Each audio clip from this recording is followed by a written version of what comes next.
Ассалаумағалейкум. Әдетте біз жол жүру ережесін бұзған кезде қандай автоматты түрде біздің басымызға айыппұлдар салады.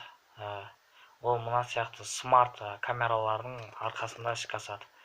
Бұның барлығында сіздің машина нөмірді танитын программалық кодлар жазылған.